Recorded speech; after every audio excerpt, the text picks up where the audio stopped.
This is Dave, and I'm here with Ethan, and together we are Dave and Ethan's 2000-inch Weird Al podcast, episode 248-inch. On this episode, we interview Weird Al superfan Jared Marker, who has been inspired by Weird Al to make fun YouTube videos and collect Weird Al's Hawaiian shirts. It's Dave and Ethan's 2000-inch Weird Al podcast. It's a podcast about Weird Al. It's Dave and Ethan's 2000-inch Weird Al podcast. Seriously, the whole podcast is about Weird Al. Dave and Ethan's 2000-inch Weird Al podcast. You don't have to listen, but we're glad you are. Dave and Ethan's 2000-inch Weird Al podcast. Well, Ethan, from all of us here at Dave and Ethan's 2000-inch Weird Al podcast, a huge congratulations to you. Well, thank you, Dave. And from all of us here at Dave and Ethan's 2000-inch Weird Al podcast, a huge congratulations to you, too. Why, thank you. We are extremely honored to both have been chosen as first place winners in the contest for Best Halloween Costume of 2024. Weird Al shared the results on his social media, as he does every year, immediately following Halloween. We are excited to see many of our other friends are also first place winners, including Kenneth Crazy Ken Gwinnett and Adriana Banana Yukovic, among others. If you wish to see our award-winning costumes, we shared images over in our official Facebook group, group.2000inch.com. Plus, it shouldn't be too hard to spot us prominently featured in Weird Al's social media posts sharing the photos of the winners. Feel free to post your Weird Al-themed Halloween pictures over on our Facebook group as well, or tag us at 2000inch on social media. And thank you to everyone who shared their pictures so far. And once again, from all of us here at Dave and Ethan's 2000-inch Weird Al podcast, a huge congratulations to all of the first place winners and everyone who dressed up as Weird Al this Halloween. Well, I don't know how we're going to top that news, but it's time for what's happening in Weird Al related news. Weird Al's Bigger and Weirder 2025 tour has just gotten bigger and probably also weirder. 2 new performances were recently announced, including a second date for Wolf Trap in Vienna, Virginia, and a matinee show added for the Palmer, Alaska tour date. For more information and for tickets, you can head on over to weirdal.com/tour. And it's official! Jimmy Fallon's new album, Holiday Seasoning, was released last week, which means we have a brand new Weird Al song! Yay! We finally got to hear New Year's Eve Polka 54321 in its entirety, and I'll give you my full review after... Dave, please. 10, 9, 8, 7, 6, 5, 4, 3, 2, 1. It's pretty stinking majestic! Weird Al and Jimmy Fallon sounded great. The Roots sounded great, and it's a really fun song. And who would have thought we'd get 2 new polkas this year? Speaking of Jimmy Fallon and holidays, Jimmy will help kick off the upcoming holiday season with his very own special on NBC. Dolly Parton, the Jonas Brothers, Justin Timberlake, and yes, Weird Al are among those who will help Jimmy celebrate. Weird Al mentioned on his website that this special will include a live performance of his brand new song, New Year's Eve Polka 54321. Jimmy Fallon's Holiday Seasoning Spectacular premieres on Wednesday, December 4th at 10 p.m. Burrito time and Hollywood Star time, or 9 p.m. Twine Ball time on NBC, immediately following the Christmas in Rockefeller Center tree lighting ceremony. And it will also be available to stream on Peacock the next day. Heads up! Although tickets were already long sold out, Weird Al has been announced as a performer for the Thunder Gong charity event. Happening on Saturday, November 9th in Kansas City, Missouri, Thunder Gong is hosted by Jason Sudeikis and will also feature appearances by Will Forte, Flavor Flav, and much more. The event supports Steps of Faith, a nonprofit public charity dedicated to helping uninsured and underinsured amputees receive prosthetic care. Although tickets are sold out, you can still show support for this great cause by donating, entering the raffle, and purchasing merchandise over at thundergong.org.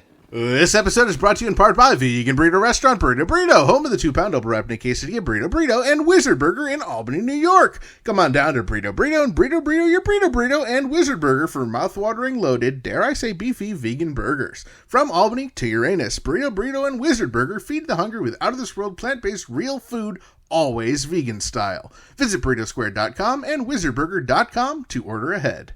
We have some sad news to share. Actress Terry Garr recently passed away at the age of 79. You might remember Terry from Young Frankenstein and Tootsie, but she is perhaps best known for appearing as herself in the Weird Al Show episode Time Machine. In the episode, Al and Terry had plans to play Highlight, but Al canceled the game on her at the last minute. Terry didn't take it well and berated Al and then physically threw him across the room. From all of us here at Dave and Ethan's 2008 Weird Al podcast, Gil and chill in peace, Terry Garr. All right, Dave, I think it's time for this week's interview. Ethan and I are excited to welcome to the podcast a Weird Al superfan that I've known probably for nearly 2 decades. You know him as the mastermind behind Rim Jam Films' Pretty Stinkin' Majestic YouTube videos and as the leading authority on Weird Al's Hawaiian shirts. Welcome officially to the podcast, Jared Marker. How's it going, Jared? The leading authority on Weird Al's Hawaiian shirts. Wow, I'm honored. I mean, Weird Al probably knows a thing or two about his shirts, but maybe he doesn't think about them the way that you think about them, Jared. I actually don't think he does, no. So there's so much for us to cover, Jared, but I do want to talk about what Dave said about you being officially on the podcast, because listeners of our ridiculously self-indulgent bonus episode series will remember hearing you on bonus episode 15 centimeter from the unfortunate return of the ridiculously self-indulgent ill-advised vanity tour, where you joined us in the lobby of our hotel for the Pelham, Tennessee Caverns show from May 27th. So it's nice to have you, as Dave said, officially on an inch. Well, it's nice to be here. And I mean, I remember that being the most, luxurious hotel lobby in existence. So that was a great booking on your part. So you get to see some behind the scenes how our centimeter episodes are created. They're basically just us sitting in a hotel lobby or in a hotel room at 3 o'clock in the morning recording. So we're so glad you decided to stay up late with us and do that. Absolutely, absolutely. Now, Jared, you and I recently met up at the Twine Ball in Darwin, Minnesota, and we have a lot to talk about there and some really fun stuff to chat about. But I think we need to go all the way back to the beginning. How did you get into Weird Al, and what turned you into a super fan? I'd love to hear your story. It really started around the time Running with Scissors came out. My best friend at the time, he was into Weird Al, and he had a few of the albums.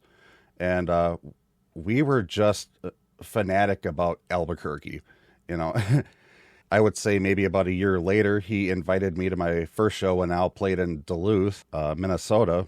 And I believe the date was October 16th, 2000. Okay.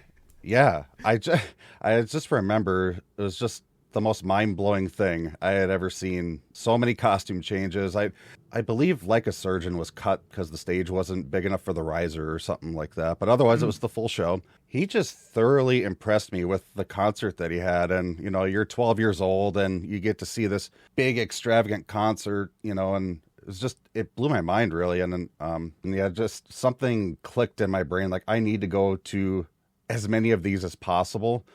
And so I think, like, on the Poodle Hat tour, he played Minnesota 3 times and during the course of that tour, and that wasn't enough. So 2007, he's playing Fargo. Let's jump in the car. Then that snowballed into 7 shows that year. And, 2008, the closest show that he played was up by Detroit, which was like a 14-hour drive. So we went out for that. And next thing I know, I'm jumping on airplanes to go see Al. And I was just like, am I crazy? No, a lot of us do this. It's fine. Well, you are crazy, Jared. I don't want to discount that at all. Oh, thank you. You're within good company. Exactly. If you have a rough idea, how many concerts have you seen, Weird Al concerts? I believe it's 62 at this point. Wow. 62. That's a great number. Well, it's changing soon, but of course. I'm holding on to it for a few years. So, Jared, even though I knew you online for a couple years, I think really the first time we met was before we recorded that bonus episode in Pelham, Tennessee. Yeah, what a fun night, man. That was insane. Yeah, I'm adding that venue to the list of iconic Weird Al venues for sure. So what a great first time meetup there. I know. Wow. Yeah, that was such a fun show. That was such a cool venue. I was very glad to have done that. And so I saw you there, and then it was later that tour that we all met up, including Dave and Aaron Henry and some others, at the biggest ball of twine in Minnesota. Yeah. Yep. We're coming full circle here, I promise. Now, you being from Minnesota, had you been to the biggest ball of twine in Minnesota prior to my birthday celebration? I had. So in 2019, before the Strings Attached tour, probably like 2 weeks before, Rocky and I went out there, and it was my first time out there, and I recreated a bunch of the pictures that Al took in '96 when he visited. Oh, I love it. And then I bought a little miniature ball of twine magnet for Adventures with Little Al Instagram that Monique was running during that tour. Oh, that's right. Yeah. Oh, Yeah. So a couple weeks later, I met up with Monique at a concert in Madison, Wisconsin, and I was able to gift this little twine ball. And but yeah, so that would have been my first visit to the Twine Ball. Wow. It actually took me way too long to get there. Yeah, I mean, luckily you had a special reason to go. I mean, it seems like it's like when you're close to something iconic like that, you know, maybe your first thought is not to just rush over there the second you learn about it. Exactly.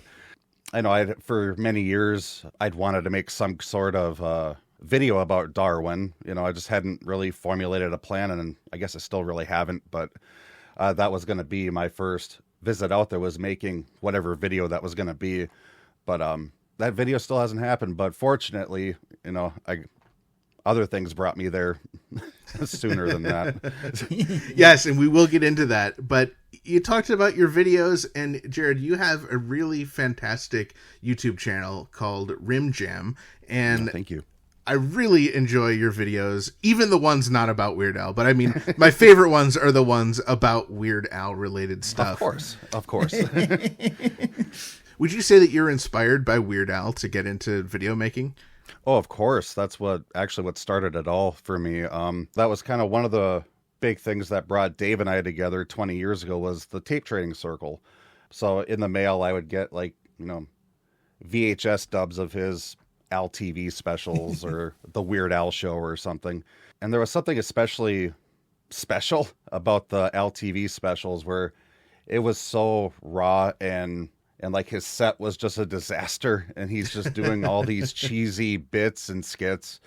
And so like I wanted to do that, you know, like I wanted a place that looked just, you know, like an atom bomb had come through there and just do all these stupid skits on video. And actually my best friend in high school and me, we did our science project about the periodic table of the elements, and we had lithium, and we did it in sort of this LTV-esque sort of way. Like, you know, there's this terrible like opera music playing on the record player, and I get upset and I smash the record on the console, and it's just, you know, it's terrible video, but, you know, so I would say Al definitely influences my work, even if he's not the subject of the video, you know. Right. Yeah, I know, like, you know, watching some of your other videos, Al will pop up from time to time, his face or a mention Absolutely, of him, you know. Yeah, I mean, I try to even put in like a Weird Al reference, even in, you know, a video about fire towers, you know. That one didn't, right. I don't think that one worked out, but yeah. Well, there's a bunch of Weird Al related videos that we'd love to talk to you about. There was one that you tried all of Weird Al's disgusting food combinations. Can you tell us what inspired you to do that? And were any of them actually any good? The peanut butter and jelly was great. I guess you could trace that back to my inspirations with Al TV in general. It was just a perfect fit for me to do something like that. I don't know. It was just something that I'd never seen anybody do before. And I figured, you know, people trying out like weird foods on the internet might be, you know, appealing to some people. So again, I never seen any Weird Al fan do something like that. So I figured, I'll see how this goes. I'll put myself out on the front line on, risk poisoning myself for this. And there will be a second one at some point. Oh. I'm just not mentally prepared for that again. It's jelly beans and horseradish put together. I mean, that's one thing, but you put anchovies on anything and it's a disaster. Oh man, that was terrible. That was terrible. I think I'm going to try jarred anchovies next time. I'm just glad that you did it, Jared, so Dave and I didn't have to. I feel like someone would have had to do that eventually, and I'm just glad it wasn't me. Yeah, it was inevitable. It's like, yeah, fine, I'll be the guy. I mean, Ethan and I have both tried Twinkie Wiener sandwiches on the podcast, and that is probably the extent as far as I would go. I mean, I don't know if you survived that, you guys. No, just kidding. You don't have to. I'll do that. Now, one of my favorite videos that you've ever done is the one where you talk about the Weird Al fandom, and it's called Exposing Weird Al's Dedicated and Rabid Fan Base. And I love it because it does such a perfect job at kind of capturing the essence of this really niche, very weird community that we have. And of course there were some very nice things said about our podcast, so that may have swayed my opinion slightly. Of course. Of course. Yeah, that was definitely a very thorough video. I mean, you touched on everything, that within the Weird Al fan base. There's segments about, the Star Fund in there. There's segments about people who are collectors, people who go to Weird Al concerts. You even had a bunch of tattoos featured. And, of course, you had a whole segment about your Hawaiian shirt collection, which is very impressive. That's probably the first time I got to see the extent of just how many Hawaiian shirts you actually have. Yeah, I'm looking at them right now. It's I have a problem. I really do. Yeah, because you have the really great Instagram account, which I know we've talked about a bunch on the podcast. It's at Weird Al Prints on Instagram. But yeah, I don't think I really got an understanding of how many you had until, like Dave said, I saw the video, because you have like an entire closet full of just Weird Al style shirts. I have a full closet and then a bar that I installed in this office. I love it. I mean, it's so amazing. What prompted you to get the first Weird Al shirt, and what brought you to, I mean, I think outside of Weird Al himself, I have to assume you have the number one collection of shirts that are also shirts that Weird Al owns. I'm guessing so. There's not many people that would ever want to do this. It's an awkward thing to try and say, though, because they are not the actual shirts they're not Al's shirts. No. But how do you describe it? I have so much trouble with this. I think I compared it to this in the video, but I call it a unique form of Weird Al stamp collecting. I don't know. It's just something that my fevered mind just gravitated to. And because I remember when I first got into Al and collecting all the albums, I was just infatuated with all the crazy shirts that were in those album liner notes. And anytime I saw them on Al TV, and so I'd like go to Walmart and get one that looked kind of close to it, but I was never satisfied with it. So what pushed me over the edge was someone on the old Weird Al forum posted a shirt that has a bunch of bowling pins on it, and has like strike symbols and things like that on it. Yeah. And Al was wearing that when he performed Albuquerque on the Straight Outta Linwood tour. So I was going to a bunch of shows, and I thought, oh, that'd be fun, and yeah, it just kind of snowballed after that. I just never stopped, I figured, like my goal was to get 10 shirts, and I quickly achieved that goal. And realized there was no stopping it at that point.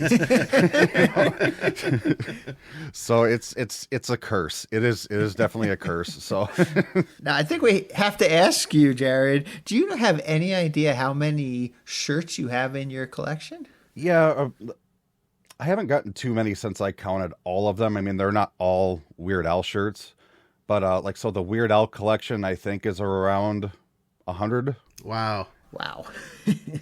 And there's a closet next to the bar where all the Weird Al shirts are that has probably another 80 shirts in there, so Wow. Impressive. I think I just love Hawaiian shirts, so that was definitely a visual attraction to Al's, well, how do I say this? Oeuvre? I don't know. Aura? I don't know. I can't remember who we were talking to about Weird the Al Yankovic story and the closet scene, during the Oprah interview where they go in and Yes, Dave, I don't know yes. who it was we were talking to, but they just were buying random ones from thrift stores and stuff. And I'm just thinking, like, they could have just called you, Jared. They could have had the authentic I thought that too. 100 plus. I'll FedEx you 50 shirts for the scene. I would have done it too. That would have been amazing. I'd have done it for free. At your own cost, you would have done it. Absolutely. That would have been so cool. It wouldn't be that much, So I had the same thought the first time I saw that movie. I was like, oh, come on, guys. Well, hopefully now that, we've interviewed all these people on our podcast, that when they get around to making the sequel and they need authentic stuff, they can be like, oh, I bet Dave and Ethan know someone who have 100 Weird Al shirts. Oh, yeah, absolutely. And they do. And they absolutely do. I do think my size shirts would look like giant balloons on Daniel Radcliffe, though. I'm not gonna lie. Yeah, but in the closet, it's fine. Yeah, that'd be fine. So that brings me a question I've been meaning to ask you. If, Daniel Radcliffe dresses up as Weird Al, so he's Weird Al in Weird the Al Yankovic Story. If the character Weird Al from Weird the Al Yankovic Story is wearing a Hawaiian shirt, would that qualify for your collection? Is that something you would try to track down? It does, okay. It does, yeah. The one thing that I'd have to do on the Instagram page is put like a little Daniel Radcliffe emoji in the corner. Just to, like, this is kind of like a side quest in the collection, but I still count it. Yeah. Yeah. I mean, it's a Weird Al produced film, so ultimately Absolutely. Weird Al okayed the shirt, right? So it's within his style. Yeah, I agree. Now, I know this is kind of tricky because, we're audio, but I would love if you could tell us about some of your favorite shirts in your collection, maybe ones that, are iconic enough, or it's a photo that maybe people would be familiar with that Weird Al's wearing the shirt. Yeah. I picked out 4, actually. They're sitting next to me on the floor. I know you can't see these, but they're to help me keep my memory fresh. So yeah, the first one I got here, it looks kind of like a zebra print. It's from the Alpocalypse Tour Blu-ray. And I would say it's one of the most zany ones that I have in my collection. It's definitely one of my favorites. And I looked briefly at my channel. I believe I'm wearing it during the tier list video. Okay. Of ranking all of his albums and songs. I believe I'm wearing that one. Okay. And then the next one up is from, I believe, the Poodle Hat album. It's kind of a rainbow tie-dye kind of looking shirt. The picture in the album liner notes is he's kind of propped up, leaning up against a wall. And I believe it's on the cover of Weird Al the book, even though they kind of changed the color palette around on the cover of that book. Very cool. Which, I guess that's fine. Well, they did that for the Weird Al Yankovic in 3D because, he's wearing a yellow and black shirt on the cover, but we know because our friend Amanda Deer owns the actual one, and it's black and white. That's right. And I got to hand it to Blair Freeman and Amanda Deer because they have legitimate shirts that Al used to have. So it's like, Yes. do you guys know who I am? We love Blair Freeman, and I love Blair Freeman, but he did outbid me for that shirt at Alcon. The one, yeah. So Curses!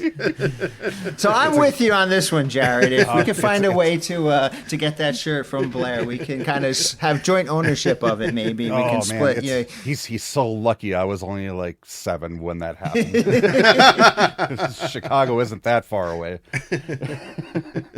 The next one up, I don't even know how to describe this one. I know he wore it in Safety Patrol when he performed the Ballad of Kent Marlowe. Oh, wow. Wow, that's a deep cut. Yeah. Yeah, that's a really deep cut. The most current thing I believe he wore it in was when he performed Tacky on the Mandatory World Tour. It's kind of looks like a stained glass window, I guess. Okay. Yeah, it's really cool. There's no other way to explain it, but yeah, that one's really cool. And then I've got the shirt that I just wore in the new Twine Ball video. This one he actually wore to the Twine Ball in 1996. Amazing. And it's also the disc art picture for the Bad Hair Day album. Ah, cool. Which is just stunning if you've got the colored version of that disc. Yeah. So. Yeah, with all the circles on it. I love that. The circles that look kind of like lollipops or twine balls. And so I've got the red version of this shirt, and as does Al, and actually found a yellow variation of it as well. So I actually have 2 of these. Oh, very cool. Different colors. Yeah. But the yellow one doesn't count as an Al shirt, just so you know. Okay, that's a side quest. Not yet. That's true. That's true. That's right. I'll make it happen. I think one of my favorite ones that you have is also from the Bad Hair Day album, and the CD art, the spine, like when you look inside, there's this really cool like rainbow square-ish pattern, and you have that actual shirt. I do. I believe that was actually the 3rd one that I got. I think I got it on eBay for like $5. Wow. You know, the person that owned the shirt must have had a cat, because there's all these like little claw holes at the bottom of it. But I was like, it costs $5. That was fine. Right. They don't have to be in perfect condition. They're hard enough to find as it is. But the thing I love about whenever I send you a message, Jared, is I'll send you like the most random thing. Hey, I saw this shirt, you know, and I might describe like one thing about it, and like instantly, you know, like what shirt I'm talking about, and you can tell me exactly when Weird Al was wearing it. You know, and it's incredible your attention to detail with these shirts. You know, I think there was the other day or a while back I had emailed you. I wanted to see if I could figure out the shirt that Al was wearing on my tattoo, and like instantly you knew you knew the brand. You're like, here's the brand, and then like moments later you're sending me eBay links to the shirt. It's insane, like how well you know Weird Al's shirt collection. Yeah, that's I would call that a very iconic shirt for the mid 90s. Like, he wore that one a lot. Like, you see it in Road Reports, the Weird Al Show. Again, I guess I don't quite know how to describe it, but just look at Dave's tattoo, you know. Dave, just look at your legs. See, this is exactly what I'm talking about. I just mentioned the shirt, and Jared can spit off everything about it. And it's, you know, and I wish I could say the same for everybody, because I get messages like that have a picture of Al from the 80s, you know, like 40 years ago. And it's like, do you know what this shirt is? I'm like, I have no clue what this shirt is. And honestly, Dave, I think you've gotten pretty lucky. Because there's so many that I'm still looking for, and I have no clue where to start. Yeah. Now, are there any shirts that are on your wish list? Like any that, like, maybe our listeners can help you out, track down some shirts. Are there any that, like, you must have that you haven't been able to track down yet? Yeah, there's 2 that come to mind. One should be pretty easy for anybody to find a reference photo of. Because he's actually wearing it during the first Weird Al Yankovic live DVD from 1999, I believe. Yeah, it was Turn with Scissors. And the reason for that is I found pictures from my first show that confirmed that that's the shirt that he wore at my first concert. Oh, cool. Cool. So that's definitely probably the number 1 shirt that I'm looking for. It's a little more of a generic Hawaiian print. It's primarily like green colored. Okay. But it's still one of my favorites. And then there's another one that he wore during the Poodle Hat tour that look like the tops of palm trees, but they're all different colors. And that's kind of the best way I can describe that one. But I think he may have worn it on Tom Green or Wayne Brady or something back in the day. I'm not entirely sure.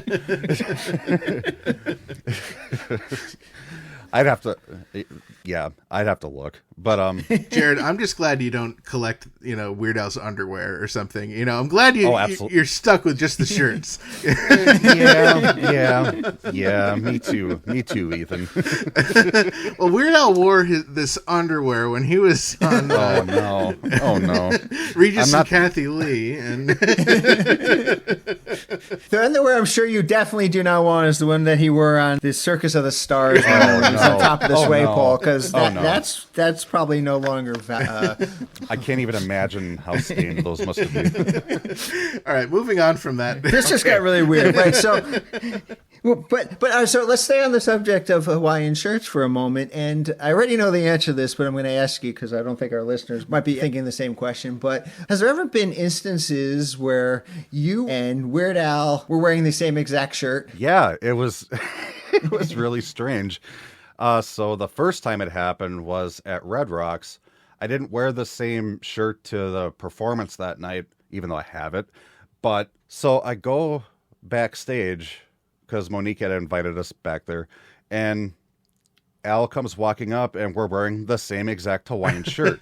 And so it was actually the shirt that I described as stained glass windows because he wore it during Tacky on the Mandatory World Tour. And it was one of 3 shirts that I had during that Tacky rotation. And it was the last one that I hadn't worn to a concert yet. So I had it planned for months. I'm going to wear that shirt with the Tacky pants at that concert. And it just so happened that Al was wearing the same shirt. And he had about the same reaction I did. Like, how are you doing this? I bet that doesn't happen to Al very often, if ever. No. No. So that's why he choked me out that night. That's not why. No, I actually, before we took that picture, he's happy-go-lucky Al, and I made the comment to him, okay, I've seen you in pictures choking out Dave Rossi, and I want to be choked out. And he just goes, oh, you want to be choked out? I'm like, yeah.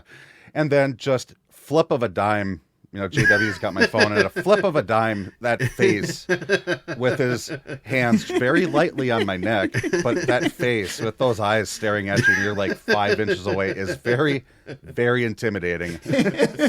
Oh, that's amazing. I'm just happy that Al did it very lightly because he does not use a light touch when he chokes me out. Oh, really?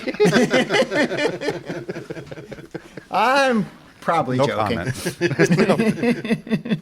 Now, Jared, I think anyone who has listened to a lot of our bonus episodes or concert reviews will probably know that one of the things that Dave and I cover in our reports is the type of shirt that Al's wearing. And we have adopted this thing where I actually am naming the shirts, and then you are accepting my names as the official names of these shirts. And I'm very honored that you did that. Yeah, absolutely. I'm not going to name them. I have someone with a more creative mind can do that.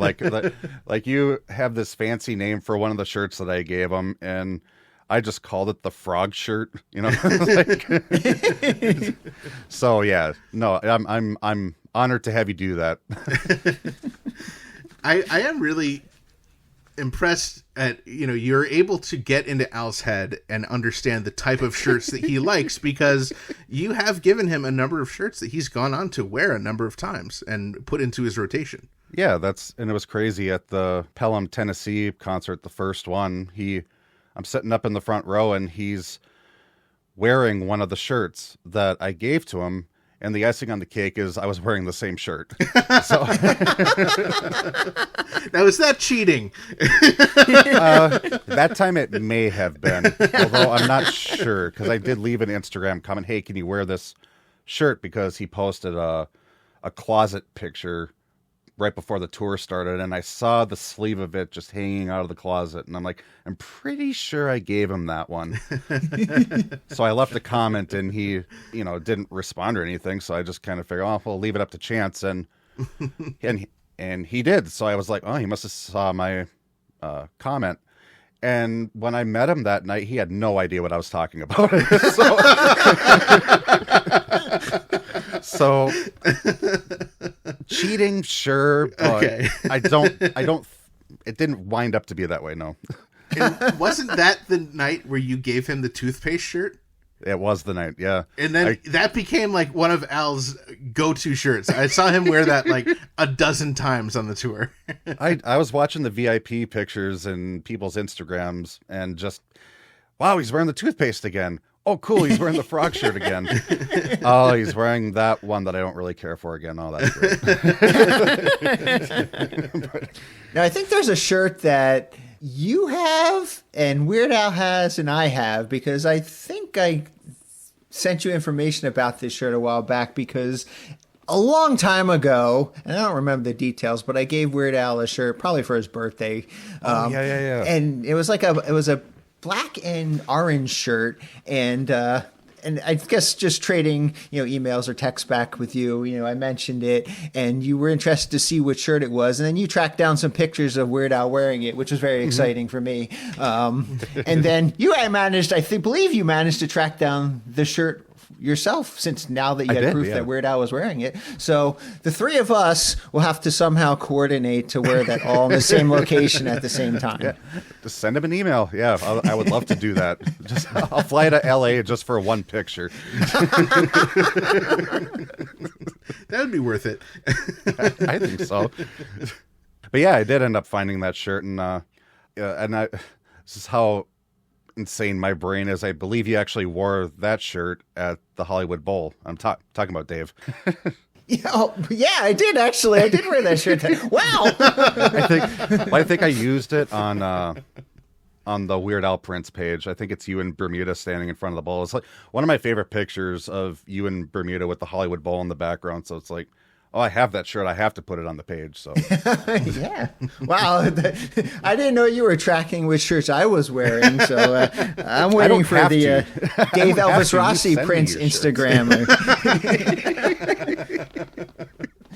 I'm going to have to be more careful which shirts I wear now to make sure that... It's a sub-adventure. It's another sub-adventure. So, Jared, I was thrilled because I got to see you very recently in Darwin, Minnesota, at the Twine Ball. You've been at the Twine Ball every time I've been at the Twine Ball, Jared. I think you're stalking me. I think so. Hey, thanks for telling me you were going to be there that day. It made my job very easy. So I had to go to Minneapolis for work, and I was like, well, if I fly in early enough, I can drive the hour, 2 hours, whatever it is, out to Darwin. And luckily you were available that day. And I think we should just talk about it briefly. And we'll tell Dave about it. And then we can talk about how you made a video out of the trip. Yeah. Spoiler. There you go. That's the story. I'm kidding. So I show up in Darwin, Minnesota, and Jared, you and Rocky had just made it, and the three of us were there yet again, and we got together and we took a look at that glorious, huge, majestic sphere. And found some wooden nickels from Dave's birthday. I couldn't believe those were still there. I can't believe that those are still there. So for people, when we were in Darwin, Minnesota for my birthday back in 2022, we had a whole bunch of wooden nickels made up for the event, and we hid them all over Darwin, Minnesota, and I really like all over Darwin, Minnesota. And I was really expecting like the moment we left that, the Darwin, cleaning crew would come through and just like pick them all up and just toss them in the garbage. But apparently we hid some of them well enough that they're still there. So if anyone does go to Darwin, Minnesota, you can still maybe find yourself some of Dave and Ethan's 2000 Weird Al podcast wooden nickels, if you look hard enough. So Dave, shortly after I got there, and I was with Jared and Rocky, we were joined by Mayor Josh Johnson, and we mentioned to him, like, hey, there's still some nickels from a couple years ago. And the mayor was like, we kept finding those all over town.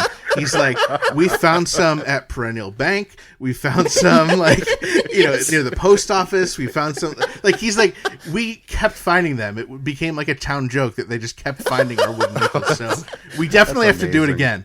I love that. I love that so much. I'm so glad that Mayor Johnson shared that with you. That just made my day. Yes. That's amazing. Money well spent from our podcast money, Dave. And you'll be happy to know that Rocky and I left a few on the Enchanted Highway out in North Dakota. Excellent. So they're spreading. So we got to check out the museum. We got to check out the Twine Ball shop, and they had some new shirts, some really cool stuff, some new keychains and stuff. So I picked up a couple things, and then I really wanted to go back inside the Twine Ball. So the mayor walked us over to it, but there is this plexiglass kind of blocking the bottom half of the doorway of the pagoda. Yeah. And I guess that, people who weren't supposed to be in there were going in there, so they put this up as a safety measure. And what ultimately it meant was I could not get in. Because you'll see in Jared's video, the height of my leg and the height of this thing just did not match up. No. And I tried to get in. Like, I told Jared, I'm like, all right, get the camera out. I will attempt to get in.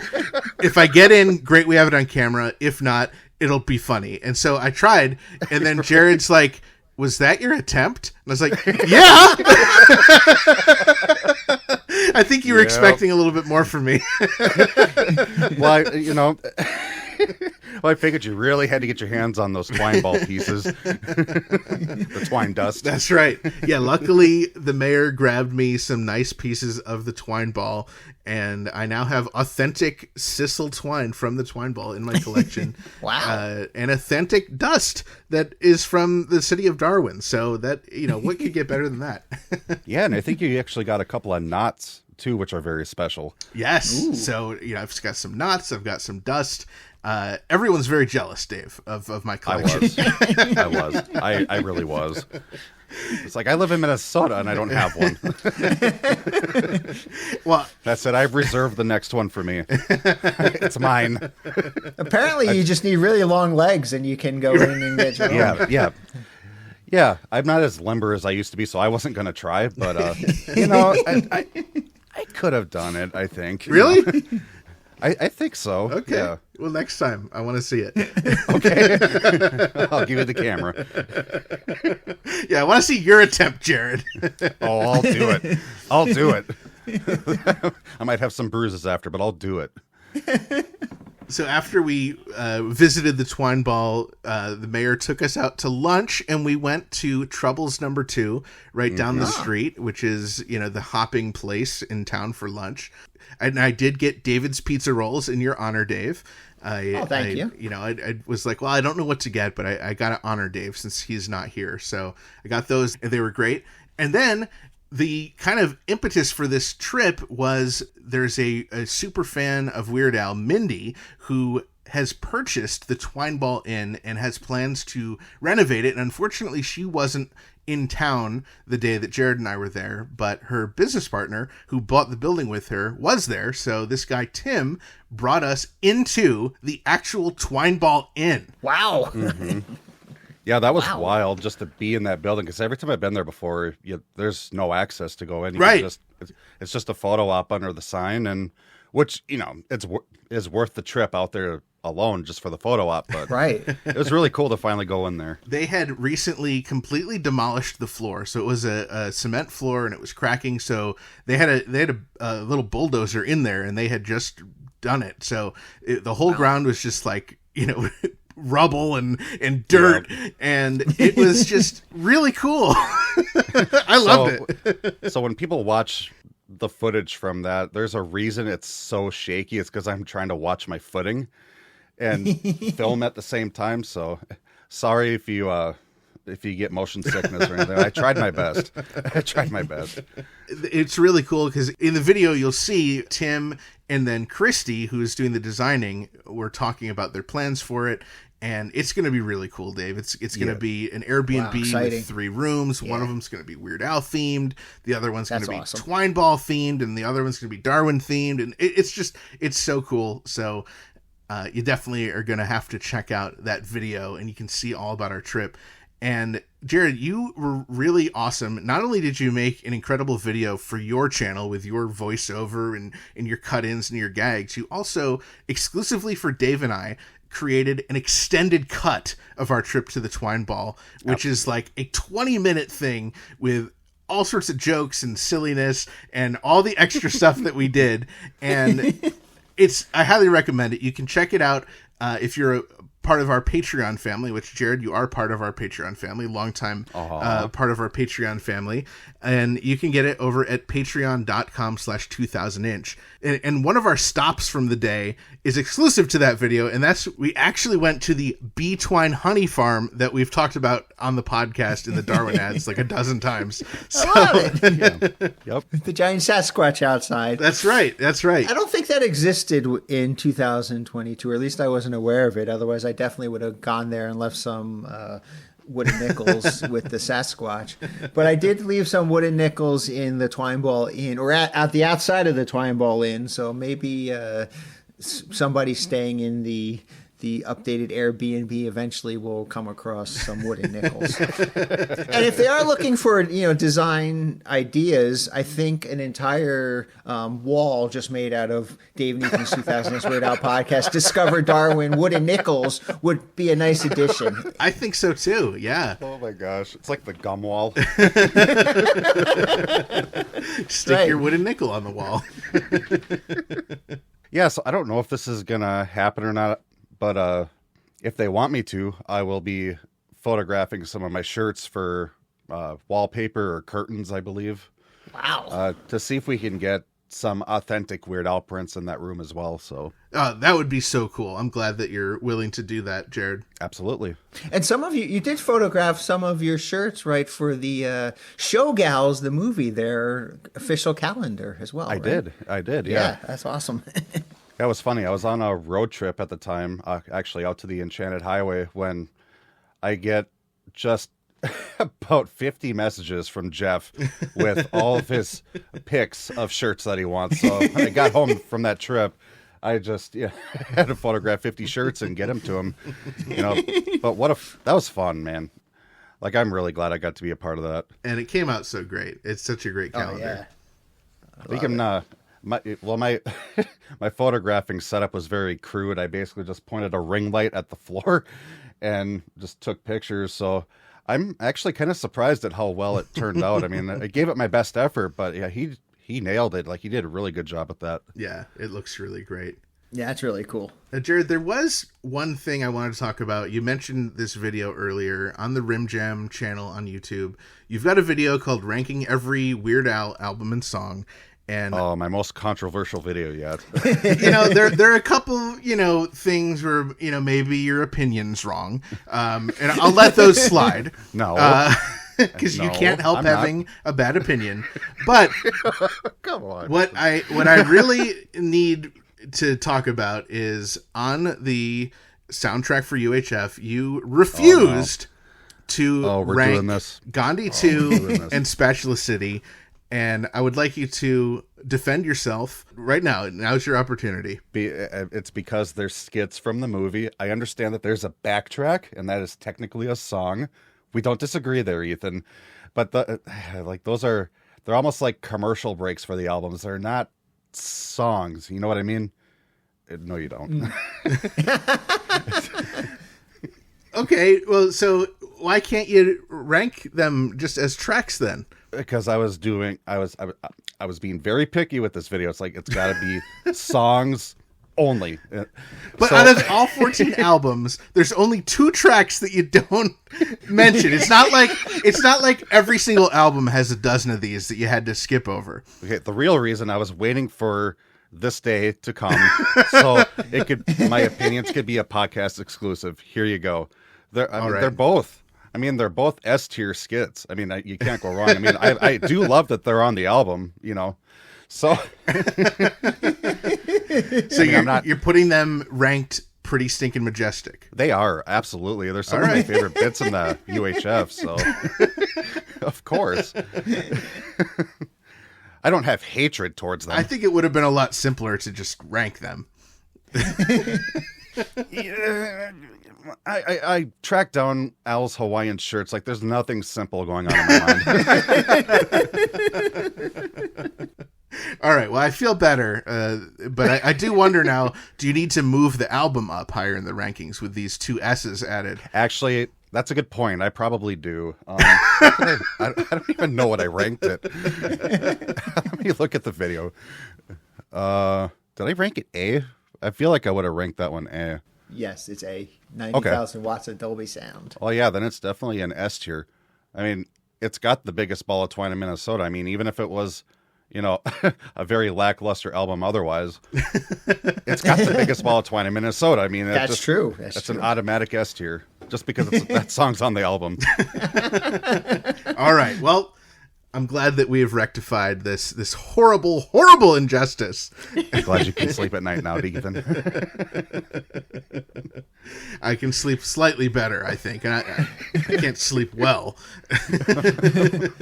Oh, me neither. Well, there are definitely so many great videos, Weird Al and not Weird Al related, over on youtube.com/@rimjam, RIMJAM. You know, another one of them, which we didn't get to talk about, was what happened to the Weird Al show, one of your more recent ones, where you actually went through every single episode of the Weird Al show. Not just watched it once, but I understand watched it twice, once without commentary and once with commentary. And then you go through and explain a great video about the Weird Al show. So that's another one that I highly recommend people check out. Yeah, that one was meant to just be kind of like a crash course. Because I know there's some videos that really go into detail about all that. But I wanted to do just kind of like a more simple, condensed version of the story. Mm-hmm. And, you know, fast-paced editing and stuff like that. So, yeah, I'm glad people are enjoying that one. That one was fun to make, and I actually briefly forgot I did that. There are other great Weird Al videos on there as well. And then if anybody's fans of like Ghostbusters and Jim Carrey movies, you definitely want to check out this channel also. Pirates of the Caribbean as well. Look at that. Yeah, and you know, you've got a couple videos about Garth Brooks, and you know, I had never really thought about Garth Brooks before and never really had an opinion about him, and I watch the videos because I like your videos and I'll watch whatever you put out. And I thought they were really interesting, and I really learned a lot. So, you know, there's a lot of cool stuff. Even if you're not necessarily familiar with the subject matter, I highly recommend any and all the videos on Rim Jam on YouTube.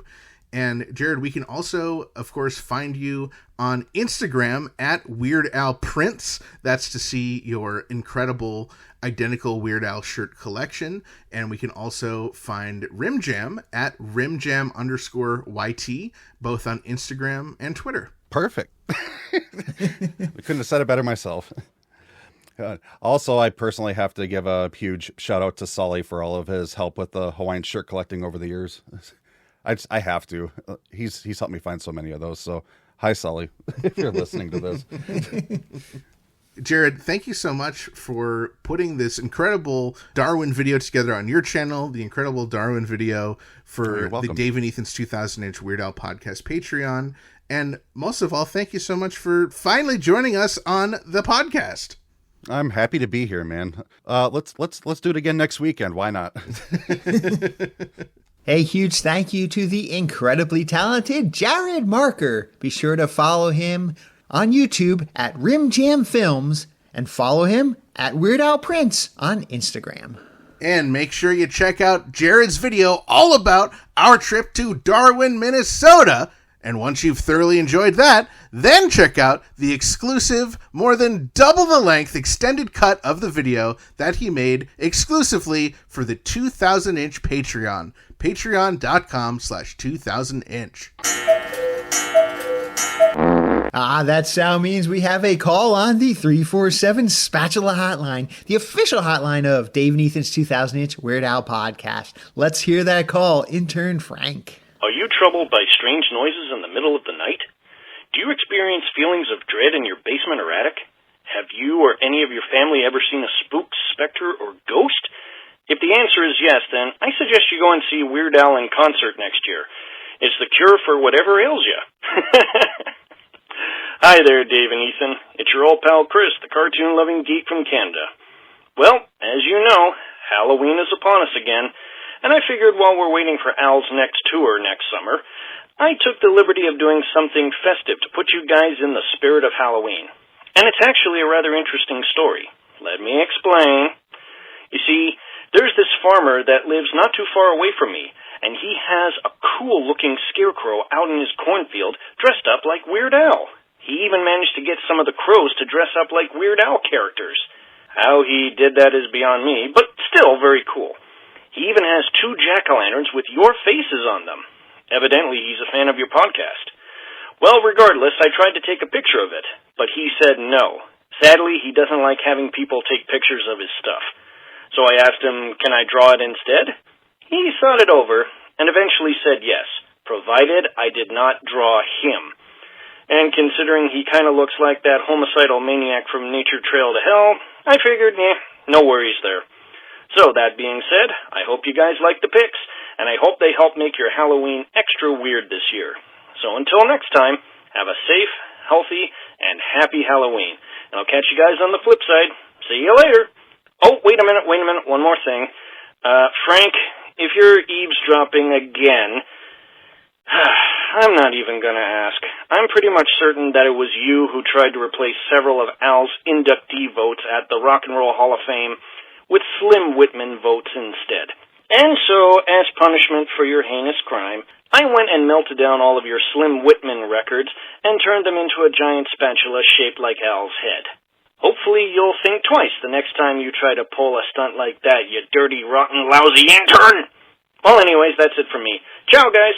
Chris, thank you so much for the call and for this excellent artwork. I love it so much. Yes, and I think your drawing of the Weird Al scarecrow was incredibly accurate. I love the Hawaiian shirt it's wearing. I wonder if Jared has that one in his collection. And I love what you did with our logo, putting those spooky eyeballs in the 2000. And I really like our jack-o'-lanterns. And we shared those amazing drawings over on our social media last week, so be sure to check them out if you haven't already. And Chris, thanks for providing an update on Frank's Slim Whitman records. He won't stop asking where they were.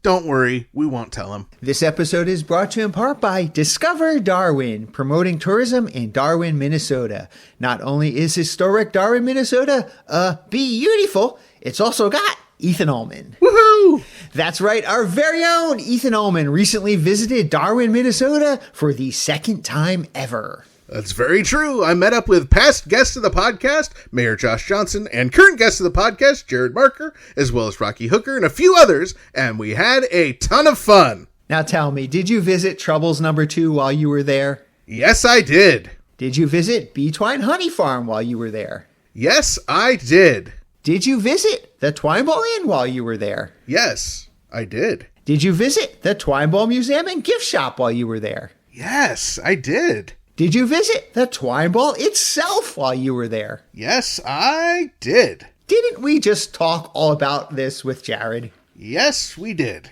So visit Darwin, Minnesota the next time you visit a place for the 2nd time ever.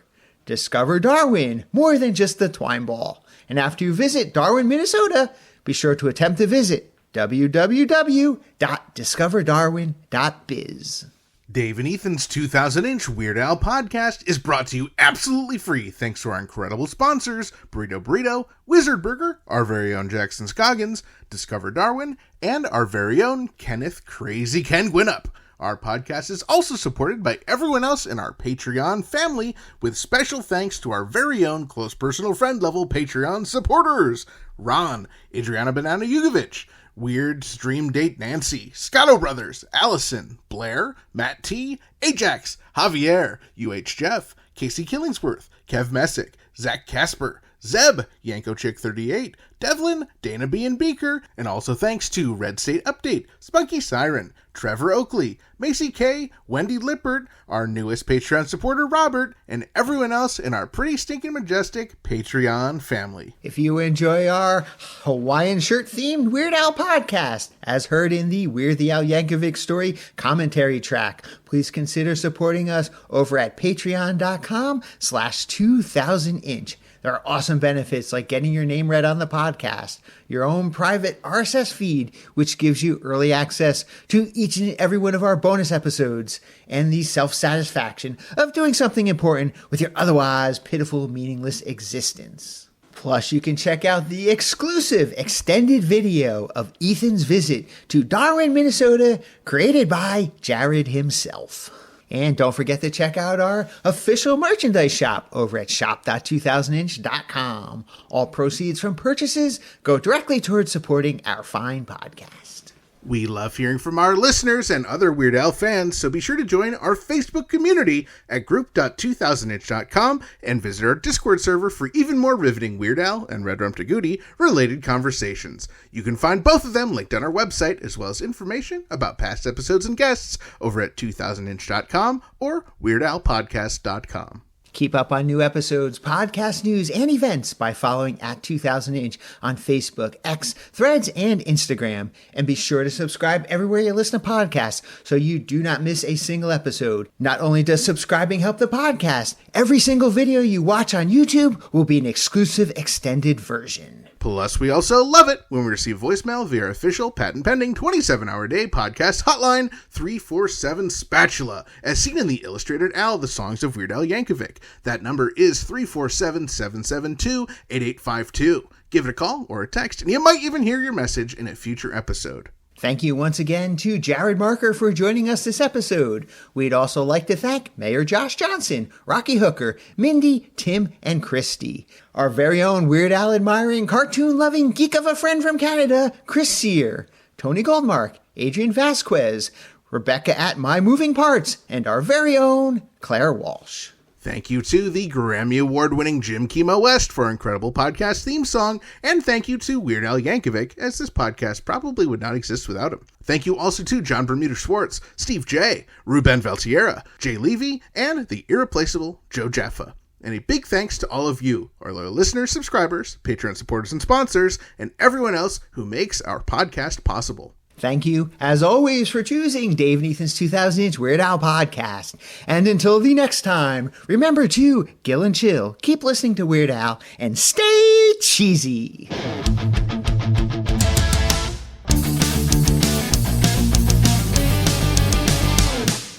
That was Dave and Ethan's 2000-inch Weird Al podcast, episode 248-inch. 10-9-8-7-6-5-4-3-2-1.